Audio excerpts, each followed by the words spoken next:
In the article I posted last week on the site, you read all about Chinese soft power on TikTok and what I call TikTok 2.0 because of its all too familiar appearance and functions. Of course, I'm referring to the app every American fled to earlier this year, Red Note. Our audience here on red flags and green lights is global, so this might be relevant to us all. However, if you're like me residing in the oh so polite Canada and you think you're in the clear, well, this video is for you. I'm your host, Bev Gary, and you're watching Red Flags and Green Lights, where we unpack and dive deep into the trending and the censored political stories of today. Before we get into it, let's go over a quick recap of what you read last week, or at least what you were supposed to read last week. TikTok has become a massive platform with billions of users, and believe it or not, it's not just for fun dance videos. It is actually playing a crucial role in shaping narratives and cultural exchanges around the world. But here's the catch. It is owned by a Chinese company, and that brings some serious questions into play about free expression and censorship. Soft power will be at the center of both of these discussions. It involves using platforms like TikTok to enhance a nation's image and global influence. Essentially, soft power in this context is about shaping preferences and fostering goodwill among other nations by projecting a positive cultural identity and leveraging social platforms for communication and engagement. TikTok is like a digital ambassador, but it does face scrutiny for censoring content that doesn't align with the Chinese government's narrative. This means censorship is a major part of this discussion. For example, any chat around sensitive topics like the Hong Kong protests often get muted or removed altogether. This is soft power.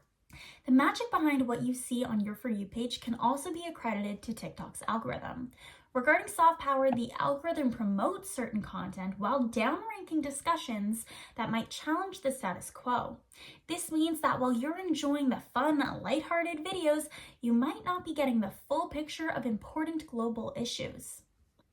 And there's more! With the rise of Red Note, we're seeing a shift where users are migrating towards platforms that resemble TikTok and carry similar censorship issues.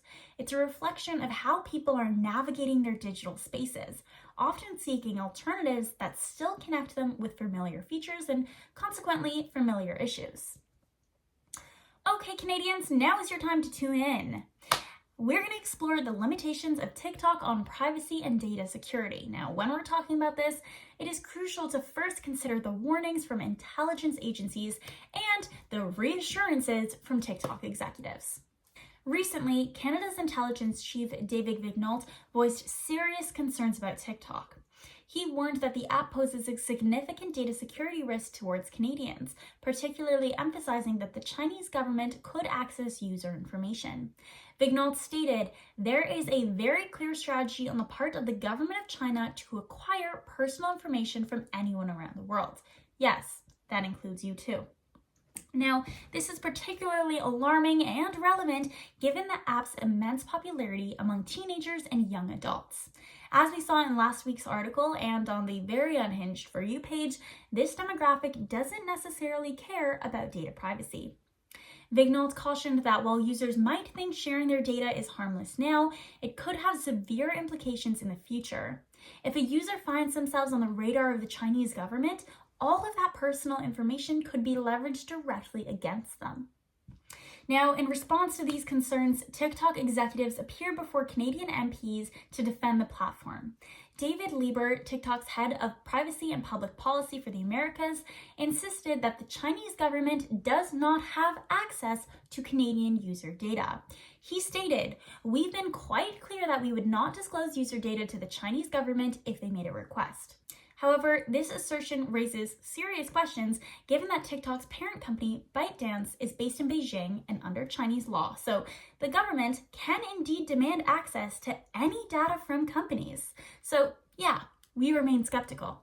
Leiber mentioned that if a request were made, it would be disclosed in their transparency report, but many argue the transparency of such reports is questionable. Ironic. I know.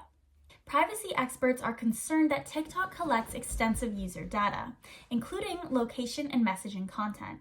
Now, this isn't unique to TikTok. Many social platforms do this, yet the geopolitical context here makes TikTok's data practices particularly concerning, especially in light of Canada's complex relationship with China.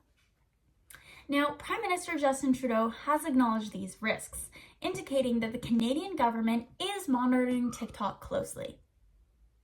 Cool. So the government has since banned TikTok from all government-issued devices, but don't worry because TikTok obviously doesn't pose a threat to your privacy and security.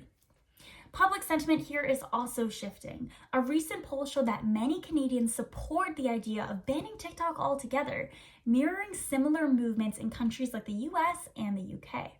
If this aspect seems too journalistic or too soft, whatever that means for you, let's look into some other perspectives. In 2023, Global Affairs Canada detected what they call spamouflage. Taking place primarily on TikTok, spamouflage incentives targeted and spread disinformation about the Canadian members of Parliament. As a reminder, disinformation isn't your typical misunderstanding of information. It is intentional manipulation. These sharp power efforts were linked to both the People's Republic of China and the Chinese Communist Party. So, as we navigate this digital landscape, the conversation around platforms like TikTok becomes increasingly important. The balance between enjoying the platform's cultural offerings and safeguarding personal data is a challenge we all face. Well, anyone who doesn't have a Canadian government-issued phone. So, what do you think here? Are the benefits of TikTok worth the potential risks? Let's keep the discussion going in the comments below.